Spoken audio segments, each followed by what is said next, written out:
Howdy YouTube, here it comes. The big 700. There it is, 700,000 miles on my 2017 Kenworth T680. What a milestone. What a milestone. It is indeed quite the milestone, noteworthy enough that you get to look at my face today instead of looking out my windshield with me as I'm rolling through Mississippi here. But hitting this milestone makes me reflect a little bit as I think about my history with this truck. When I bought it, it had 369,000 miles on it and some change. So I've put 331,000 miles on it, essentially, or as close to as makes no difference at this point, at least for the purposes of this video. And I've done that over the course of just about 3 years, because I will officially come up on 3 years of ownership of this truck tomorrow, as a matter of fact, December 19th. That is when I believe, if I remember correctly, that's when I officially took possession of this truck from the PACCAR financial dealership in Minooka, Illinois, right before Christmas of 2020. And looking back, I bought this truck at that point because I expected the Biden election win to be certified, and I also expected interest rates to go up. What I did not expect was that the supply chain interruptions from the pandemic would disrupt the used truck market so severely that the prices would go through the roof. And of course, interest rates did go up, but they went up much further down the road than I thought they would have. But still in all, I got a pretty good deal on the truck, at least in terms of my understanding of good deals at that time. I had a good interest rate, and even as I'm rolling through this milestone of 700,000 miles in this truck, I've got one payment left on this bad boy, and it goes from a loan item to an asset in its entirety, an element perhaps even of equity, which I think is pretty fantastic. And as I've looked back a little bit through the last 3 years of owning this truck and the 110,000 mile a year average that I'm running with it,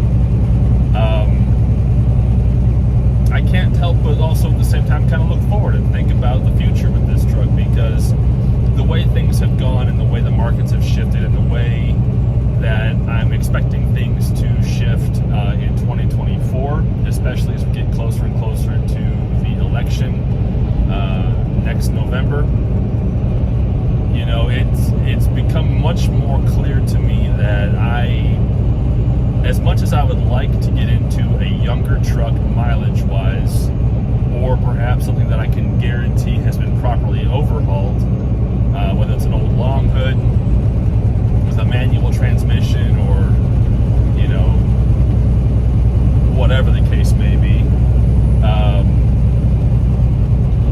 you know, it's going to be better for me financially and in terms of good business sense to just kind of pump the brakes here and wait and see, because even though it's expected that thanks to the banking crisis we had this past spring, the loans that are now coming due from those banks, from the federal government, that they have to repay starting in the spring of 2024, interest rates are going to be coming back down at least by, I don't know, like half or a whole percentage point.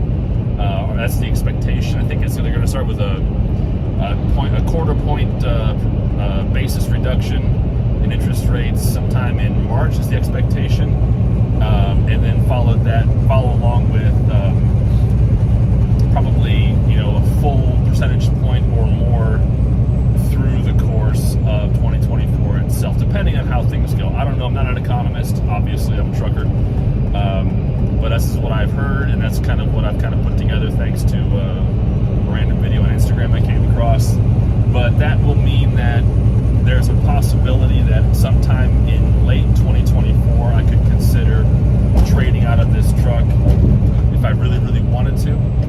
But considering all the work I've put into it, and unfortunately for me, the work I still need to put into it, because I know I've got some ticket items that need to get taken care of at some point.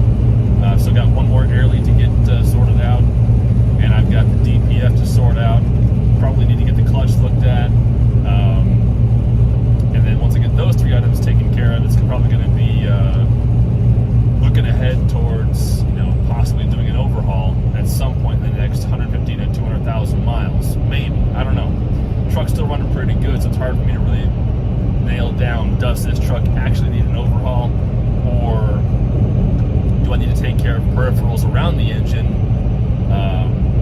in order to make sure performance is still going to be solid as I get closer and closer to 1 million miles on it? Because now that I've hit 700,000, and as fun as it is to see those numbers turn over, all 7 of them, including the decimal point number, makes me wonder, could I potentially push this truck to 1 million miles? Would it be smart of me to just stick with this truck through 1 million miles?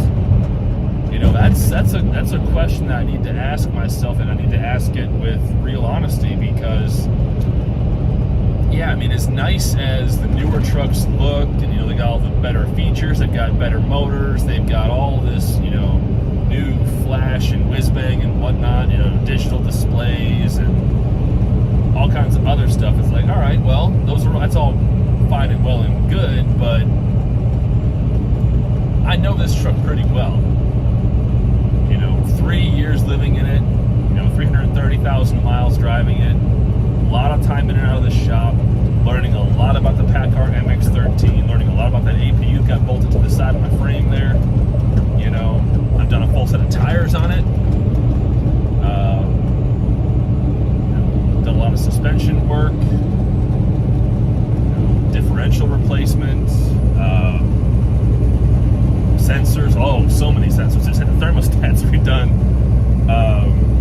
last week after I got snake bitten by a load last week. I had a check engine light that was giving me some real concern, and it turns out it was my thermostats, and I was heavy through some Tennessee hills, and my cooling fan wasn't kicking on, so I was okay. I need to get this sorted out before I overheat and damage the motor here.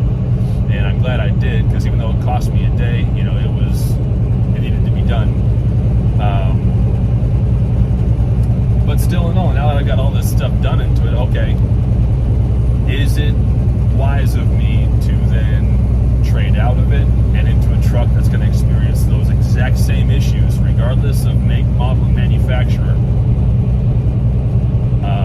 at some point through its life cycle? Whereas this truck, I've already dealt with a lot of the issues.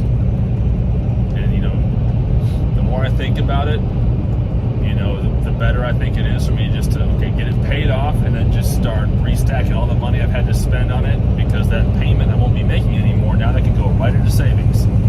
Get my maintenance fund rebuilt, take care of some other bills, get those sorted out,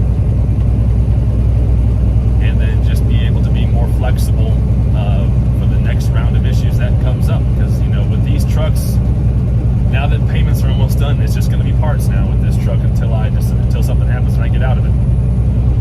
But, despite that, I have to say, this truck has been very good for the time that I've owned it and for the time that I've driven it. Yeah, I've had my issues with it. Yeah, I've got issues to sort out with it. I've talked about those in past videos. Still got to get it in the body shop, get it repaired from the incident in November. But in terms of what this truck has done for me as a solo owner-operator, I am very thankful that this truck has performed how it has, and I am thankful very much for this truck itself. I'm glad I own it. It's done a lot of good work for me. It's going to do a lot more good work for me through the end of this year and into 2024. So, celebrating 700,000 miles and not getting too wistful here.